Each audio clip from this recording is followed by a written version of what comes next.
So, As you are doing your prayers, please remember Tony Angelone.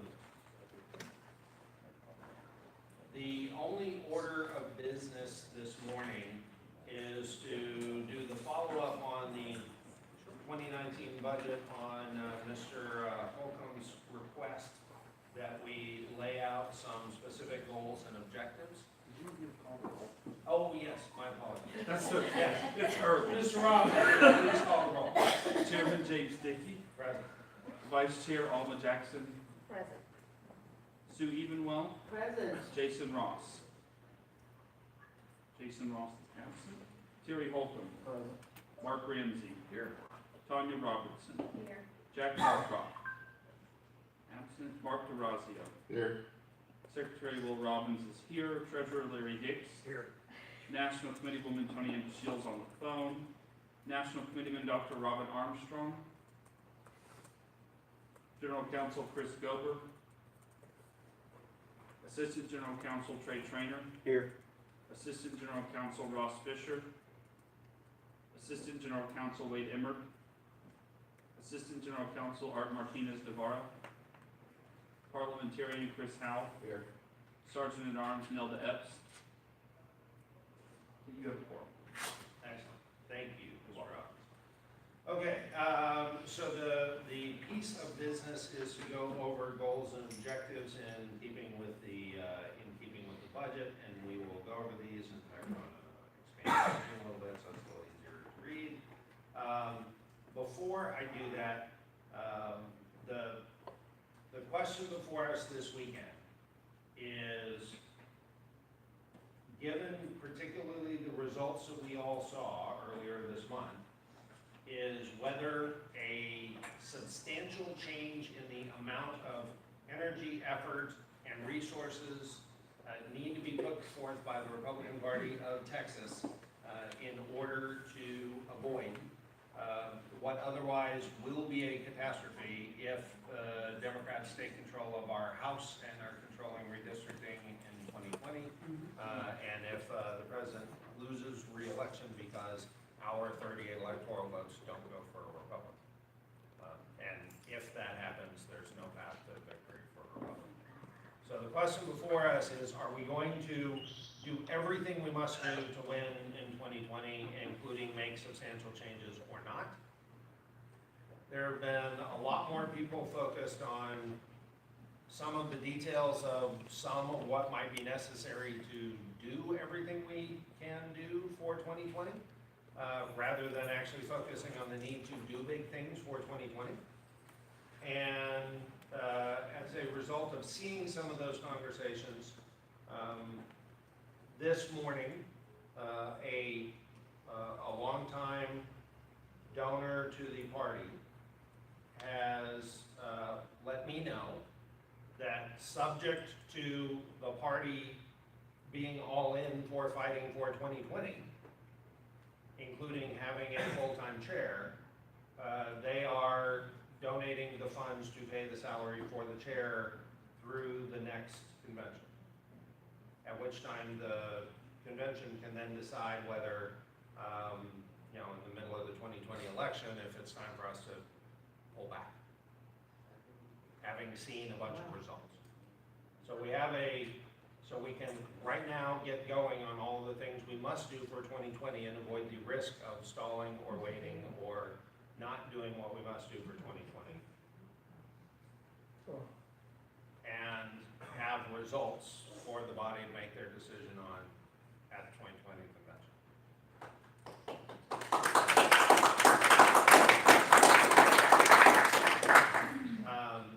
Since it is my normal practice to very much honor and respect the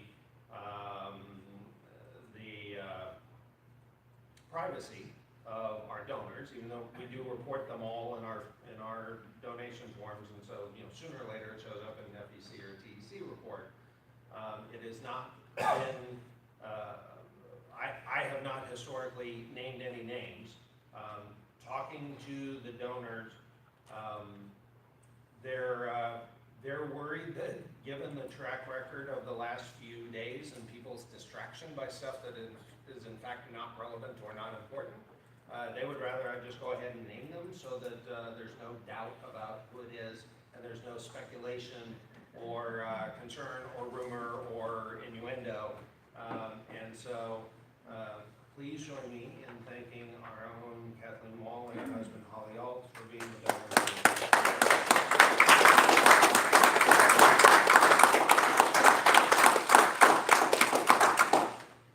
Kathleen and her husband have been substantial supporters of the party and all of the party's candidates for quite a long time, and their support has been meaningful throughout multiple chairman's terms, and has been very critical. And I am grateful that they are as focused on the challenge that we face for 2020. Given their residence in Harris County and what just happened in Harris County, and not just what just happened, but what happened before that in 2016, that they can crystal clear see the challenge we have in front of us for 2020 and do not want us to be distracted from doing everything we must do to face that. So, thank you very much. Kathleen, you're welcome to say anything if you'd like. I don't really have that much to say, except I just want us to focus on 2020. And I want you, and that's what it's all about, is winning. Because if we don't win, we don't get another governor, we don't get another president. Right. Thank you.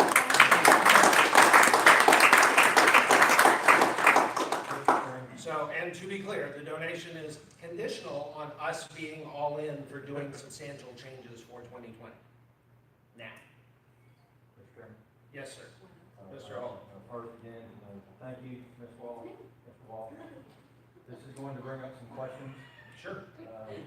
Let me just start by saying that I think it's pretty evident that I am all in.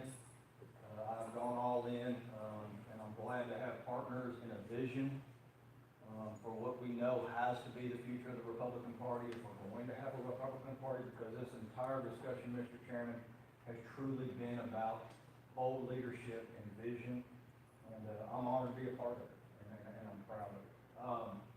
With a donor donating these funds, and I would assume that that's and maybe Kyle can help with the question, that these funds are being donated specifically for the chairman's salary, but then how would that be handled by oversight of the committee? Would the chair still be accountable both to the officials committee and to the SRC and ultimately the grassroots? Because that's how this works. I'm just curious how that's going to work on this. Okay, so a couple of things. Obviously, no matter all other things aside, I either will run for re-election and will be re-elected, or I won't run for re-election, or will run for re-election and won't get re-elected, right? That ultimately is up to the delegates. So they will have the final say on that at our convention in 2020. But long prior to that, and that's been one of the things that has been missed in this whole conversation that's frustrated me, the officials committee in particular and the SREC in general has control over what we do. A sufficient majority of the body can change things up. Now there's a fine line of micromanaging, right? And I think but chair compensation was not a micromanagement thing. That was a fairly substantial thing. Part of the reason for the recommendation in the September meeting that there be something in the bylaws specifying what the oversight looked like and that there be oversight by the officials committee was so that there would be some sort of explicit oversight. And we've been talking about it over the last few days. Has this been considered as part of the budget? It'd be fairly simple, even in the absence of that bylaws requirement that any chair compensation be managed by the officials committee. It'd be fairly simple to structure it so that the chair compensation triggered the provision of $25,000 so that it then would require oversight by the officials committee anyway. I've always felt it was right that any any such thing like this be overseen by a board, and the officials committee, as a group responsible for all other contracts, makes sense to me that that be the group that be responsible for overseeing this. I'll just So- follow up, just to clarify, and then continue with, Sure. my other questions, and hopefully recommendation. So the fact that a donor donated money specifically for this will not remove, our ability to manage that. It's that simple. No, it would not. Okay. It would remove your ability to use funds for anything else. With that, there has been some discussion, and I think a really good idea, that we actually broaden that oversight and somehow create a chairman compensation review or chairman's performance review committee, which would include this officials committee plus 2 members outside of the SREC. That would actually do, let's just start with a quarterly review, because that's typically a good number. You know, when we're talking about performance reviews, you don't want to do that monthly, that's kind of a waste of time, but quarterly at a minimum, to where we could actually review the performance of the chair going forward, so that this will give, look, I'm gonna say this because I'm a change management manager. I manage change at a very large corporation. People are inherently averse to change. They go through this emotional paradigm in almost every change, even when it's good change. And we're experiencing some of that now. So we need to give people a comfort level that this vision has some fail-safes in it, it has protections in it. We are being very, very responsible with the donor's money, and we just need to put as much as we can in right now to give them that comfort that this is happening. And I understand the emotion of change. I support this 100%, but change makes me uncomfortable. And so I would like to see if we can somehow create an oversight, a chairman's performance oversight committee that would encompass what I've said, that could review quarterly, obviously report back to the full body of the SREC at our quarterly meetings, since that's when we meet, and then I have a follow-up after that. Is this possible? An ad hoc committee, I'm just thinking out loud here. I mean, is there anything against the officials committee appointing an ad hoc committee to do this? So long as you have a majority maintaining wanting to hear back from them, at any time the majority of the committee would want to go ahead and vote on it, under the current bylaws, they'd be able to. Say that one more time, I'm not sure I'm following. At any time, if a majority of the officials committee want to go ahead and vote on the package, under the current bylaws, they have the right to. So you're talking about having a structure to actually do all the review stuff. Well, so the review is a format. It's not taking any of the officials committee's responsibility away. We're just wanting to create a performance review committee, not a decision-making committee. I'm only making a distinction between what they do is only making recommendations versus what they do is fulfilling a term of the contract or something of that nature. If it's the former, you have all the committees you want. Their recommendations would have to be ratified by the officials. Absolutely. Okay. But we would get what we want. Right. You're talking like an evaluation committee, Yes. like you do at the end of the year when you adopt. Yeah, but we want to do this quarterly because But that concept. that is correct. And I suggest we consider putting someone on that review that would be a professional in evaluating fundraising, or a professional in evaluating corporate structure and strategy. And maybe my question to the chairman at this point is, when is the appropriate time to do such a thing? I wouldn't have any problem with calling an officials committee meeting, you know, we have to give 5 days notice, we could call an officials committee meeting for the purpose of electing such a ad hoc subcommittee. Yes. So would this be the appropriate time to go ahead and ask to make sure that happens if this budget passes? That's absolutely, so yes. So, Request a call for the meeting, Yeah. and if you're asking me to, you know, do I have any issue with quarterly reviews or outside people evaluating performance, of course not. And I have one more thing, but I'm gonna go ahead and yield to my counterpart, but I think I'm gonna save my other for later. So, Are you just making a to motion? make sure we're clear, I was only addressing, since we're in the scope of talking about the potential bylaw amendment tomorrow, that if you want to make what you're proposing a firm thing, Yes. that would be the place to do it. Amendment. And otherwise, it's to the will of the officials committee. That's all, that was the only distinction I was making there. I'll get with me later on that, so I'll make sure I have it right tomorrow. Okay, as he spoke about the two members outside of the officials committee. Right. Can we choose those two members from the legislature? One senator and one, house member? The answer is yes, you could. But this is. I could see some concerns with doing so. But again, that's something the committee can deal with, right? The specific makeup of who those external people are, who ideally very much have the will, the benefit, the best interest of the party at heart, but have no other ulterior motives. Yes. Right? Ideally, that's the case, And right? Mr. Chairman, one more. For thing. obvious reasons. Yes, sir. And I want everybody listening, and I'm saying this for everyone listening, probably more so than the committee. You know, this committee is listening, there's no doubt about it, the SREC members are listening, there's no doubt about it. People believe that there needs to be a change.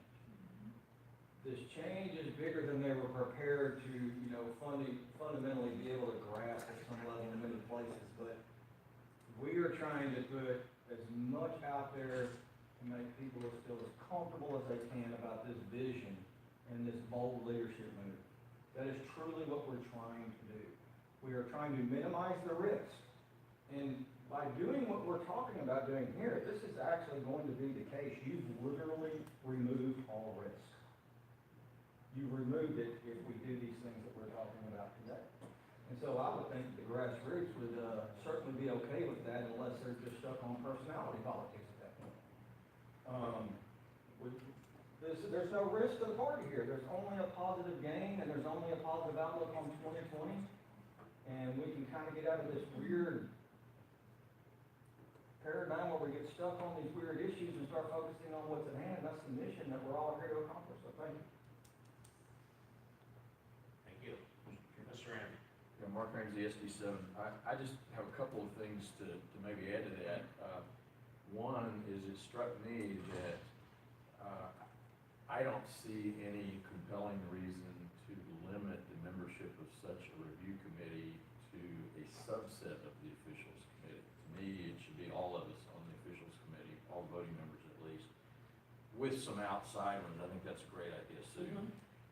But it just makes it simpler and easier if we go ahead and just have all officials committee members as part of that committee. Personally, I'm not sure we need quarterly reviews. I'd personally be okay with 6 months or 6 something, months. but quarterly's fine with me too. I'm no real Trying to make objection. folks happy. Yeah, no objection to that. But I would raise a separate issue, but I'll do it right now so we don't get it confused, is that since this is a major change, and as Terry mentioned, people are sometimes not comfortable with major changes. And now I'm talking about not specifically chair pay, I'm talking about the size of the budget and the scope of the operations. I would suggest that we formally, as a teleconference kind of call every month, like we did for the past year or so, actually have a quick budget review meeting, looking at what's come in, what's gone out, what the cash flow position is. Short, sweet, 15, 20, 30 minutes, just a quick feedback kind of thing, like we were doing on the previous term for quite a while. I'm not talking about reviewing chair performance every month. I'm talking about just in a way of monitoring how this planned step change is going. And I know Kyle would be doing that anyway, but I think here it would give a measure of comfort to people out there that are not sure what's going on.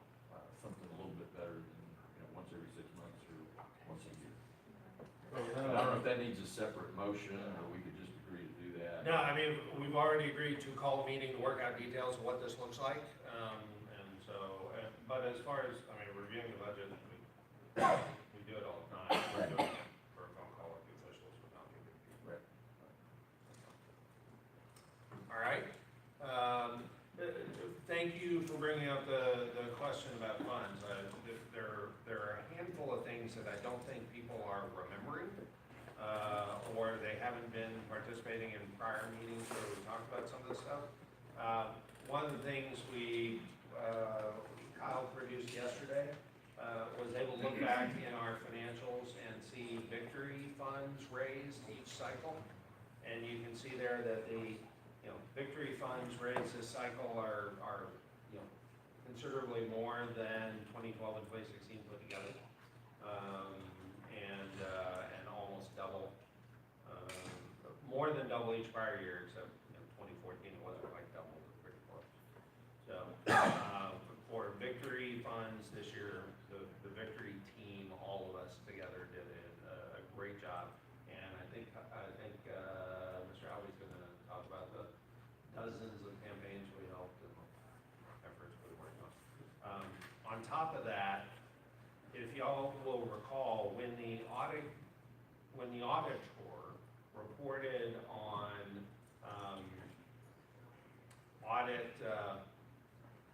the audit results, right, the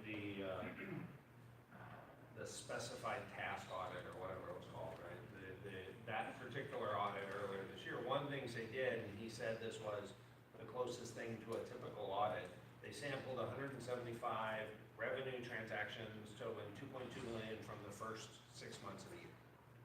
He mentioned that the total in revenue transactions for the first 6 months of this year was over $3 million. Now, as we talk about a $5 million budget, there are a lot of people who are freaking out about the fact that that is, Yes. that's triple what we have raised so far this year. But that requires ignoring the fact that we raised 1.6 million for our convention this year. And that those are very real RPT donors. We can go back. And they're also not thinking about the fact that we can now, pointing to the election results, appropriately talk to national donors about defending Texas against the national donors who have been attacking Texas. So this year alone, just the 1.6 million we've already raised, and I keep saying 1.6 because in this month we've already raised over $100,000. It's not on the chart yet, right? So over $1.6 million plus 1.6 million for the convention. It's not that big of a stretch to go from 3.2 to 5. It's more of a stretch than nothing, but it's not inconceivably large. The other fact, of course, is that on purpose and as part of this additional expenses effort, $2.5 million of the $5 million, $5.1 million budget is direct media expenses, which is the brand and image building efforts that I think are critical and that donors are excited about, but that are the easiest to turn off and on. So if someone says, I don't think there's any way you make $5 million, I think you only make 3.5, then 3.5 is reasonable because you already did 3.2 million this year. There's a couple million there, if you ask me which part would we need, which part would we cut, be most likely to cut if we had to, if we were short, there's your answer. Mr. Chairman. Yes, ma'am. Yes, sir. Sorry, my bad. A couple of things. One, I want to make it real clear again to the folks that are listening, and we're having this meeting open so people can hear this. Mr. Chairman, we're not paying you to raise $3 million. Correct. We are paying you to raise record amounts. We're creating a full-time position because we expect full-time results. Correct. This budget is actually not a stretch. This budget is actually about 30 or 40% lower than I'd like to see it. Just to be honest with you, I don't think that this is a stretch goal in what we expect from you. Well, and between us, it's a lot lower than I would have liked to have pitched, except I think I was concerned that those who are already scared of change would label it as insane and unrealistic. Absolutely. So, I just want to make that clear that, minimizing the budget. And you can go beyond. And Kyle agrees. Yes. Let me just finish real quick. Minimizing the budget is basically minimizing the expectations of the chair.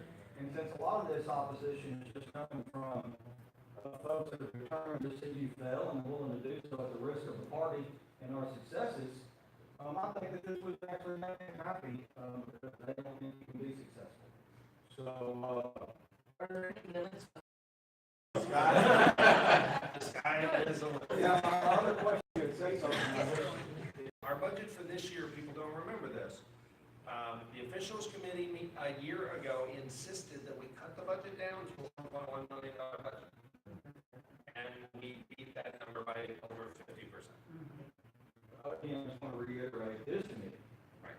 which authorized a full-time chair salary, fully expects you to raise the 5 million plus. Agreed. And we don't want to lower your expectations at all. Agreed. I'm sure our donor doesn't either. We actually talked about that. We You know, you have said we had raised 3.6, I mean, overall, we've raised over $7 million. correct. And we're talking about truly taking that number, Yeah. that number, and actually increasing it by 4 or 5 million.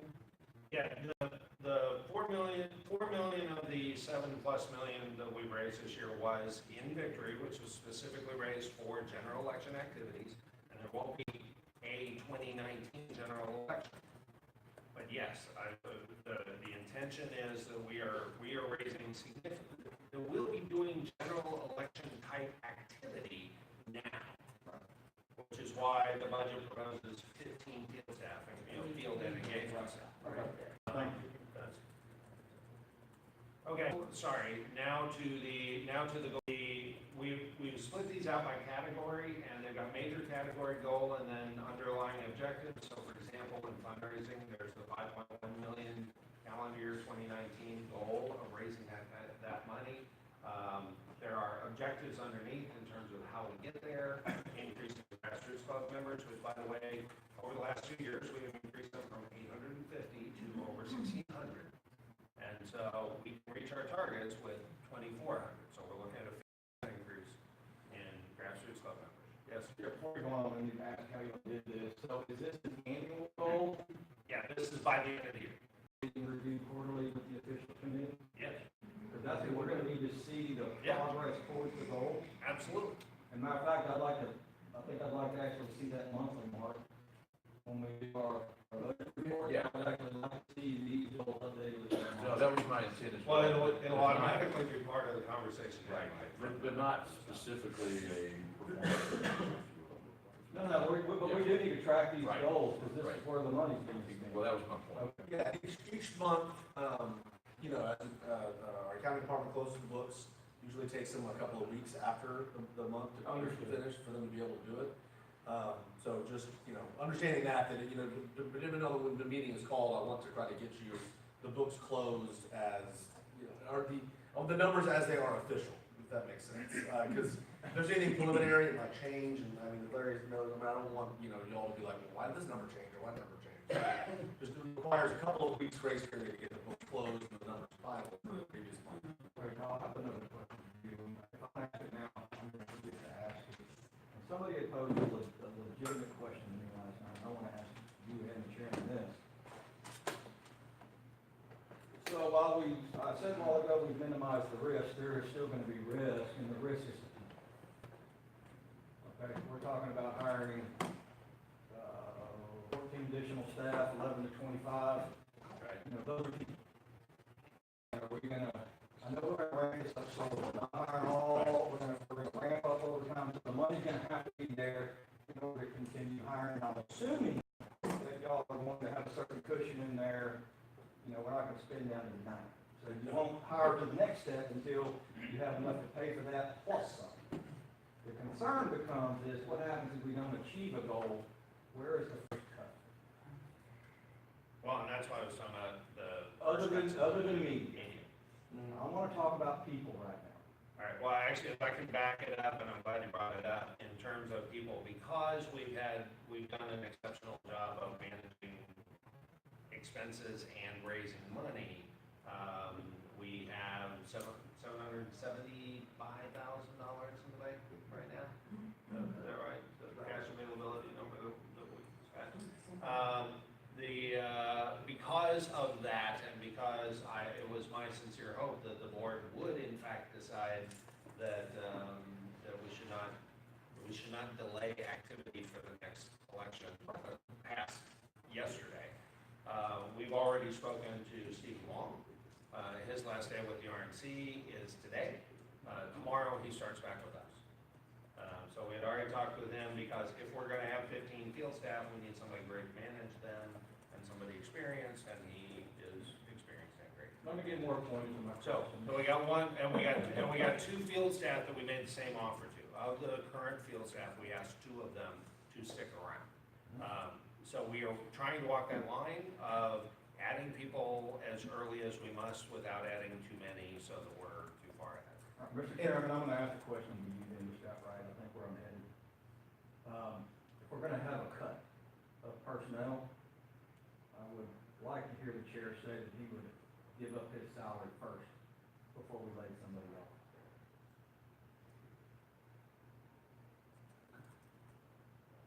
And this is directly related to the goals that we're setting forth. I don't think you And can, but I, But Terry, if that money has been donated specifically for that, so it couldn't go to pay other staffers. Okay, I didn't say that that money had to go to other staffers, but we are still saying we have oversight of that salary.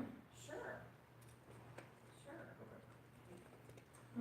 Well, and I would say, when we lost our RNC funding, a couple of years ago, what we did to right-size ourselves after that happened, there was some natural attrition that happened. People leave, they move on to other jobs, and we just simply did not fill those jobs back up. Now, I may not speak to directly what you're saying, but we've been through the process before, where we've suddenly lost money, or we had more people on staff that was appropriate for the money that we had coming in. And we were able to manage that through attrition and through, other things like that that didn't cause, I don't believe, any hardship on particular individuals. That doesn't mean hard decisions won't be made, have to be made in the future, but we've managed a process like this before. We did so without major disruption to either people's lives or to our operations. Good enough. Okay, so you can see the objectives here by category on the fundraising. Each one of them's very straightforward. How is it that we intend to get to those numbers in the budget?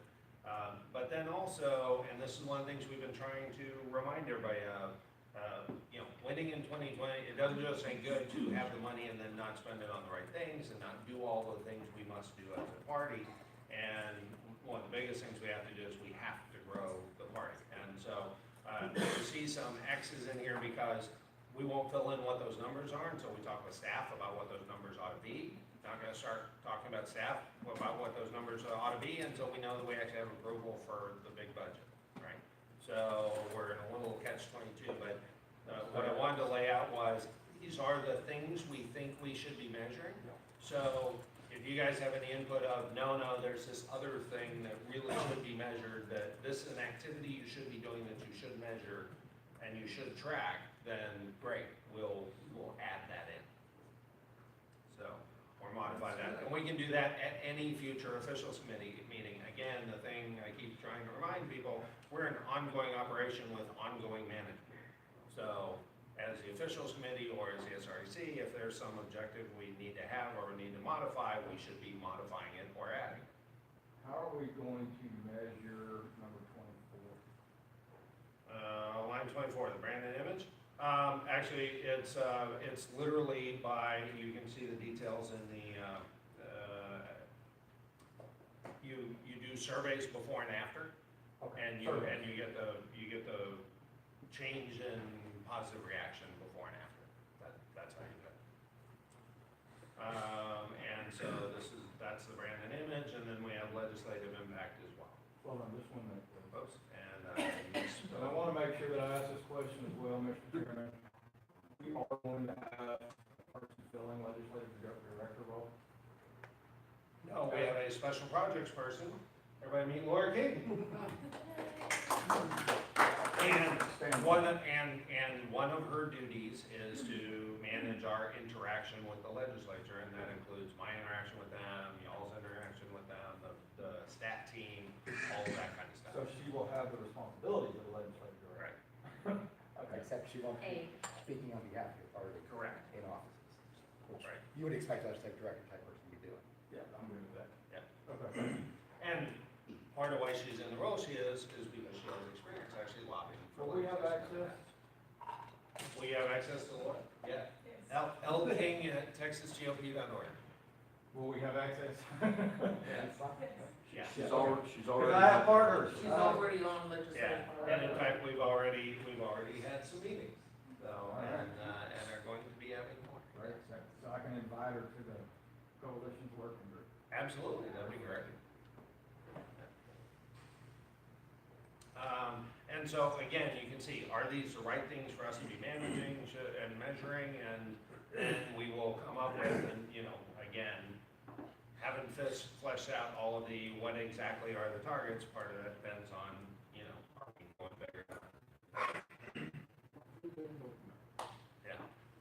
So, wanted to be sure and cover that. We only have a few minutes left. This is not, oh, by the way, if anybody's wondering, this is the new final tab in the budget spreadsheet. Figure might as well just keep everything in the same file, right?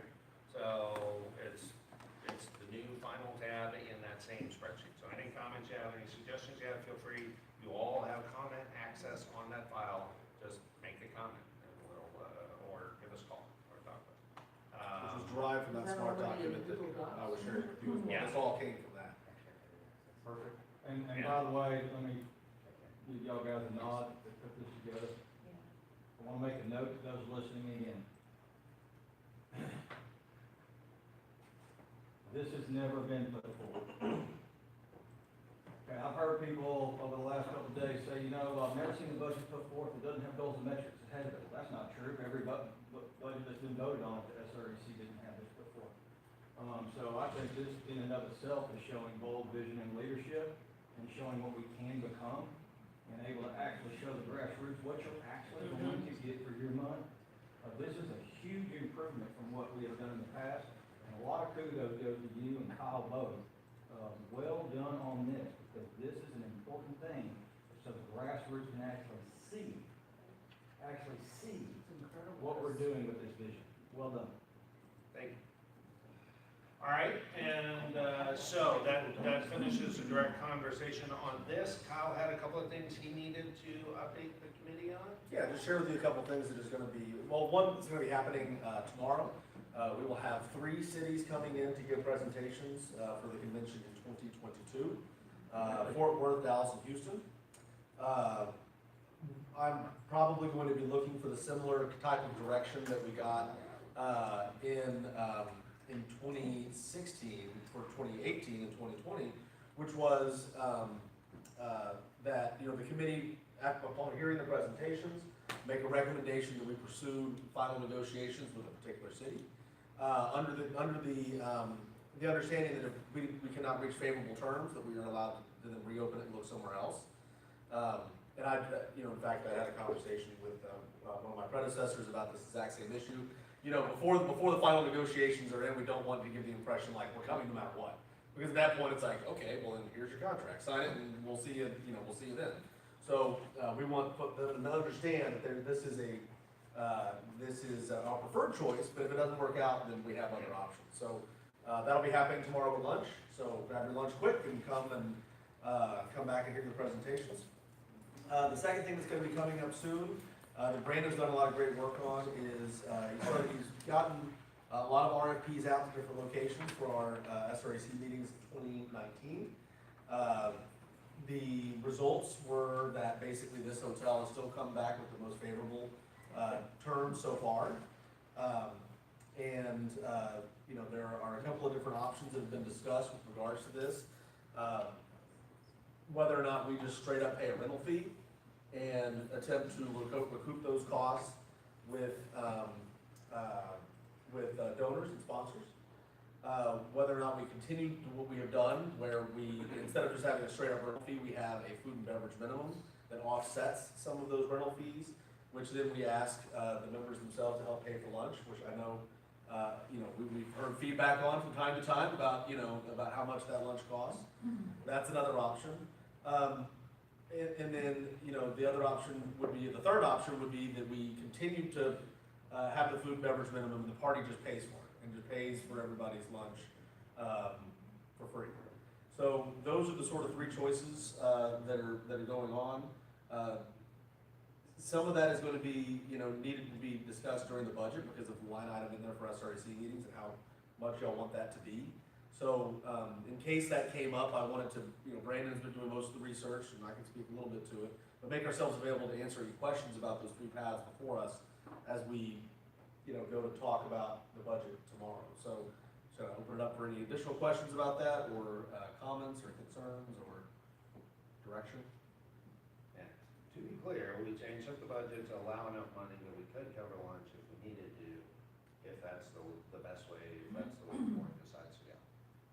But if it turns out we get an awesome proposal that doesn't include lunch, then everybody's on their own for lunch. If that's the way to go. I doubt it, that will be the way to go. The issue with paying for the rooms by a food and beverage minimum is on top of the food and beverage minimum, you also have service charges and taxes on the service charges. And so, literally, if they came back and said, well, y'all can just rent the room for $2,000 a meeting, or your food and beverage minimum is $2,000 each meeting, the party would save a substantial amount of money by just paying $2,000 for the room. And so, either way, we have the money in the budget, and the SREC is not gonna be asked to pony up $30 a lunch next year. So, we'll see what the details are on the deal, but that, we haven't changed that. Can I make a quick announcement? Yep. In case folks didn't see yesterday, if you were traveling, Brandon emailed out the default proxy designation and revocation forms. And we can print some out in case, you don't have a way to print them. And I'm happy to receive them, anytime this weekend and establish your default proxy. I know, especially with having 2 days, folks may be popping in and out. So I just wanted to make sure everybody knew about that in case they, were traveling, haven't checked email and all that good stuff. And we've got a database set up in the Google Drive that at any time you can go check and see what your current status is in case you've forgotten if you've designated your counterpart. As you remember, and only I can edit it, so. Yeah, that way you keep going in. Yep. Mess it up. So kudos, Mr. Robbins, for making sure we got that all set up for moving forward. Any other questions, comments, suggestions for officials? All right, you got a few minutes to make it. Everybody? Oh, sorry, I will accept a motion to adjourn. So moved. Okay. And hearing no opposition, I